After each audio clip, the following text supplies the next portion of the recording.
ನಮಸ್ಕಾರ. Gautami news Karnataka Bagalkot breaking. Bagalkot ಜಿಲ್ಲೆಯಲ್ಲಿ ಶಾಲಾ ಮಕ್ಕಳ ಹಾಲಿನ ಪುಡಿ ಮತ್ತು ರಾಗಿ ಮಾಲ್ಟ್ ಮಾರಾಟ ಗೋಲ್ಮಾಲ್ ಪ್ರಕರಣ. ಬಾಗಲಕೋಟೆಯಲ್ಲಿ ಶಿಕ್ಷಣ ಸಚಿವ ಮಧು ಬಂಗಾರಪ್ಪ ಪ್ರತಿಕ್ರಿಯೆ.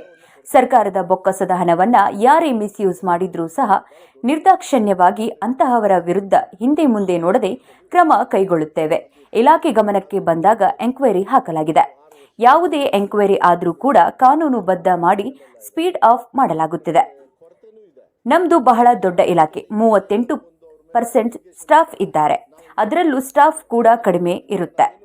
ಕೆಲವು ಎಂಕ್ವೈರಿ ಏನಾಗಿದೆ, ಕೆಲವು 6-7 ವರ್ಷ ಆಗಿದೆ. ಡಿಡಿಪಿಐ ಬಿಇಒಗಳ ಮೇಲೆಯೂ ಕೇಸ್ ಇದೆ. ಇಲಾಖೆಯಲ್ಲಿ ಅಲಿಗೇಷನ್ ಇದ್ದಾಗ ನಾವೇನು ಮತ್ತೆ ಕೆಲಸಕ್ಕೆ ತಗೊಳ್ಳಲ್ಲ, ಬೇರೆ ಇಲಾಖೆಗೆ ಹಾಕಬೇಕಾಗುತ್ತೆ. ನ್ಯಾಯಾಂಗ ವಿಚಾರಣೆ ಇದ್ದಾಗ ಕೆಲಸ ಸಲ ಲೇಟ್ ಆಗುತ್ತೆ.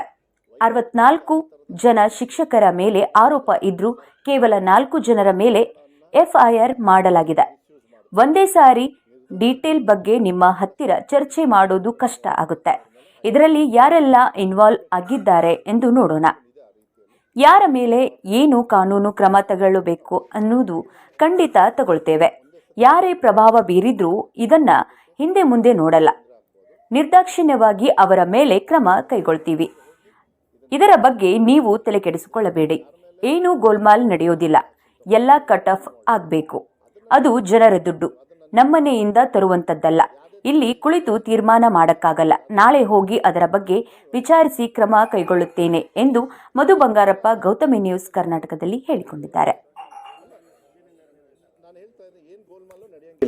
ಎಲ್ಲ ಕಟ್ ಆಫ್ ಆಗಬೇಕು. ಜನರ ದುಡ್ಡು ಅದು, ನಾನು ನಮ್ಮನೆಯಿಂದ ತರೋಂಥದ್ದಲ್ಲ. We all are responsible.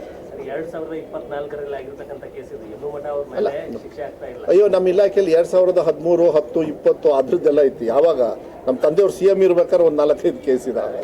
ಅದಕ್ಕೆ ಇಲ್ಲ, ಎಸ್ಕೇಪ್ ಪ್ರಶ್ನೆ ಅಲ್ಲ.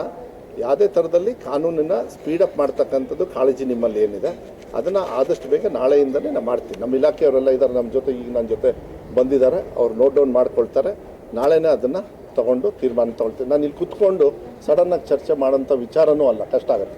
ಬಟ್ ನಿಮ್ಮ ಪ್ರಕಾರ ಅದು ಸ್ಲೋ ಆಗಿದೆ, ಯಾರನ್ನೂ ಬಿಟ್ಟು ಕೊಡ್ತಾ ಇದ್ದಾರೆ, ಇನ್ಫ್ಲೂಯೆನ್ಸ್ ನಡೀತಾ ಇದೆ, ಇವು ಮೂರೂ ನಡೆಯಲ್ಲ. ಅದೊಂದು ಗ್ಯಾರಂಟಿ ಕೊಡ್ತೀನಿ.